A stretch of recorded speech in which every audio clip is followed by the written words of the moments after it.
মা গো তুমি কেন পর্দানিশী হইবা না? মা ফাতিমা, আমার নবী যখন দুনিয়া থেকে বিদায় হয়ে গেল, ওরে নবী নাই রে দুনিয়ায় না,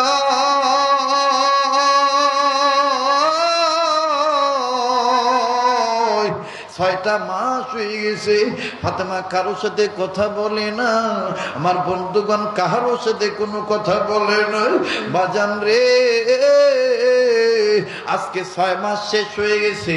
6 মাস একদিনের দিন আল্লাহর নবীর কন্যা ফাতিমা তুজ জোহরা, আমার বাবা দিদা রে, 6 মাস পরে কন্যা ফাতিমা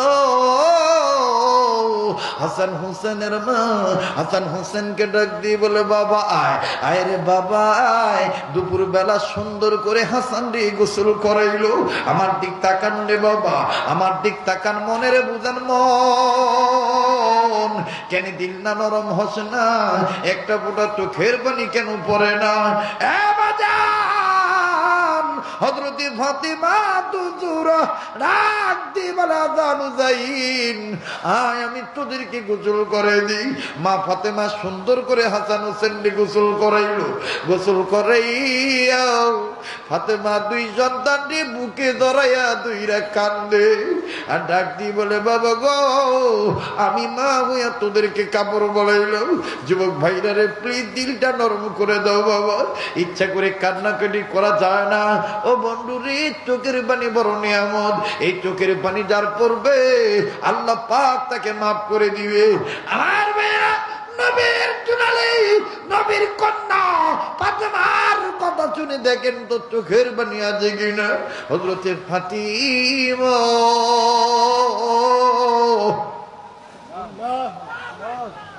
হাসান আর হুসেন রে ধরে ধরে সুমা খায়ের কান্দে। হাসান আর হুসেনকে ডাক দিয়ে বলে, মাগো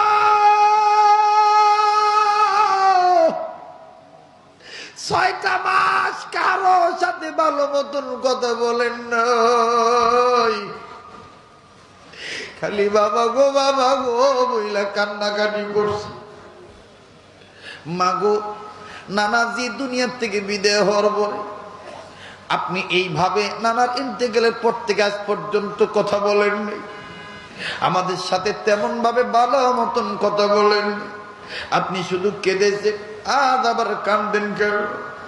এবার ফাতেমা ডাক দিয়ে বলে, বাবা গো, নিজের হাতে তোদেরকে কাপড় পরাইলাম, নিজের হাতে তোদেরকে জামা পরাইলাম।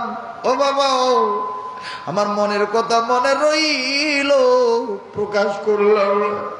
বাবা, তোদের বাপকে ডাক দি। এবার বাদান হাসান হোসেন যখন চলে গেল, হযরতে ফাতেমা আল্লাহরে দেখতে বলে, আল্লাহ গো,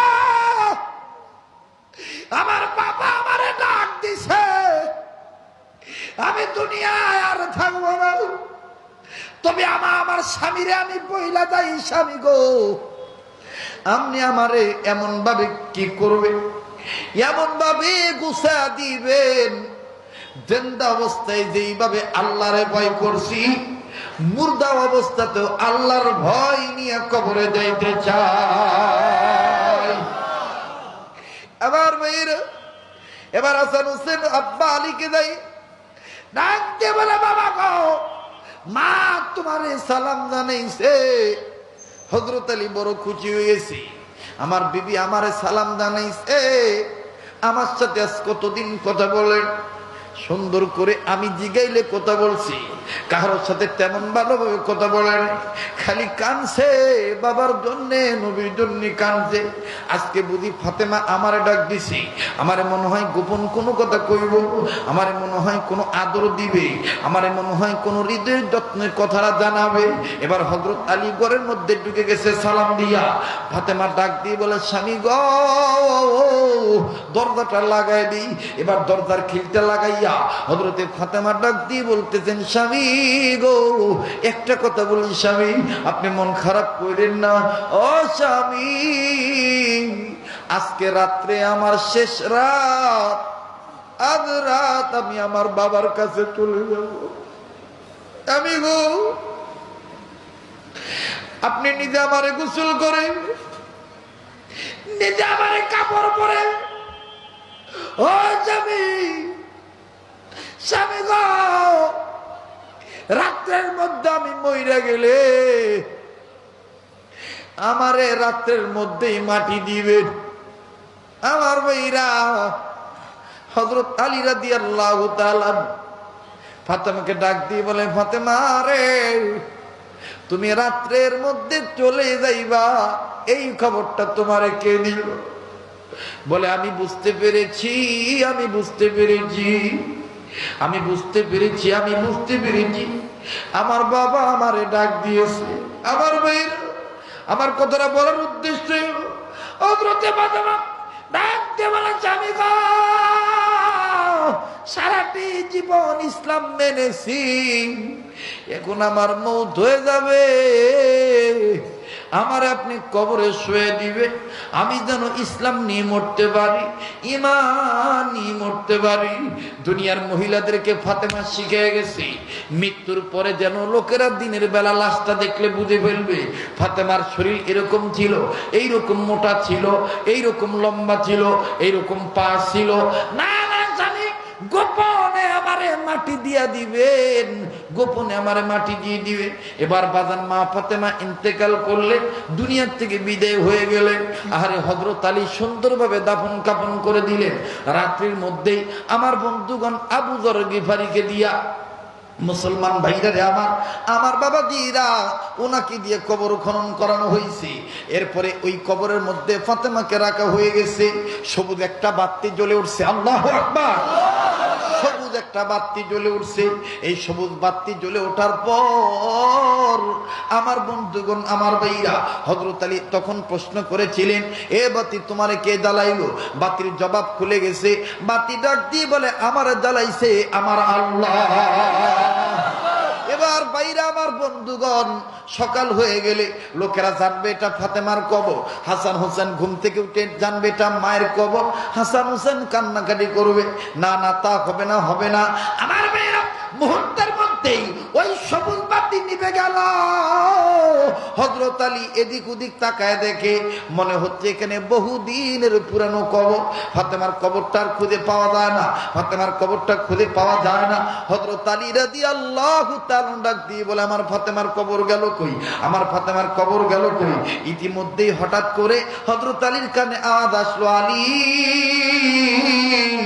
তোমার স্ত্রী শুধু ফাতেমা না, তোমার স্ত্রীর ফাতেমার নামের সাথে আরেকটা নাম আল্লাহ যুক্ত করে দিয়েছে, ফাতিমাতুজ জোহরা। চিৎকার দিয়ে বলেন সুবহানাল্লাহ।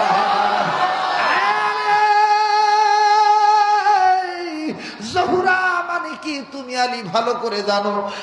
হাজারীবাগবাসী, ঝাউসরবাসী আপনারাও জানেন জোহরা মানে কি। জোহরা হইল মণিমুক্তা গোপন দিনী।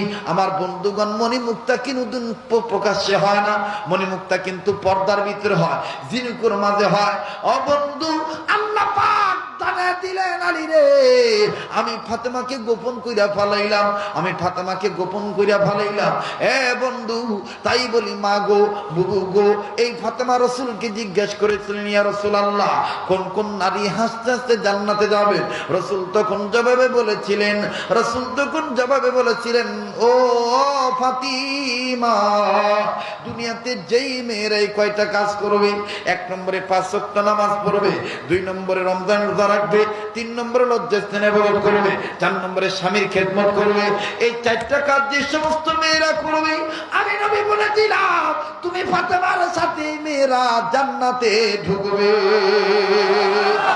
বাজান, বস্তা ভর্তি ওয়াজ করা দরকার নাই, সারা রাত ওয়াজ করা লাগবে না। আমার বন্ধুগণ, অল্প পানিতে ভালো তরকারি যেমন সিজে, অল্প কথায় ভালো লোক জ্ঞানী মানুষ বোঝে। কথা বলেন ঠিক না বেঠিক? এই জন্যে মা গো, তোমাদেরকে বলি, আমি তোমাদের একজন সন্তানই বলি গো মা, আজকে থেকে ওয়াদা করো আর জীবনে বেপরদায় ঘুরবা না। আল্লাহকে ভয় করো, আল্লাহকে ভয় করো, আল্লাহকে ভয় করো। আমার বন্ধুগণ, আমার ভাইরা, আল্লাহকে ভয় করা লাগবে। আর 2 নম্বর, মুখ দিয়ে সবসময় সত্য কথা বলা লাগবে। খবরদার অভাব দেখা দিলে ব্যারাকের কাছে যাইবেন না, আশার কাছে যাইবেন না, এনজিওর কাছে যাইবেন না, ডক্টর ইউনূসের গ্রামীণ ব্যাংকে যাইবেন না, কিস্তি তুলবেন না, ঠিক করবেন না। খবরদার, খবরদার, আপনার অভাব দেখা দিছে, আল্লাহর কাছে চান, অভাব মিটায় দেওয়ার মালিক আল্লাহ। কথা বলেন ঠিক না ব্যাঠি? এবার বাজান মনে আছে কিনা জানি না, হযরত ওমর রাদিয়াল্লাহু তাআলা তীরে লিখলেন, শুনবেন? হ্যাঁ না, মেলা রাইত হইছে, শেষ করে দিই। না না না, অনেক রাইত হইছে ভাই, চলবো? তাহলে আমি কম আজকের মাহফিল, আপনারা কইবেন চলবই চলবো, আওয়াজে বোঝা যাইব আজকের মাহফিল, আজকের মাহফিল কতক্ষণ চলবে?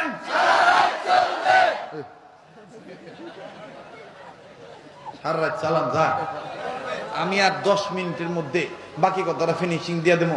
এখন একটু ওয়াদা করেন, আমার সাথে দোয়া করে যাইবেন। আল্লাহ গো, মায়ের পাগলেরা, বাপের পাগলেরা আমার সাথে ওয়াদা করতেছে, এরা মোনাজাত না করে যাইবো না। আল্লাহ তুমি এদেরকে কবুল করো। আল্লাহ জোরে বলেন আমিন।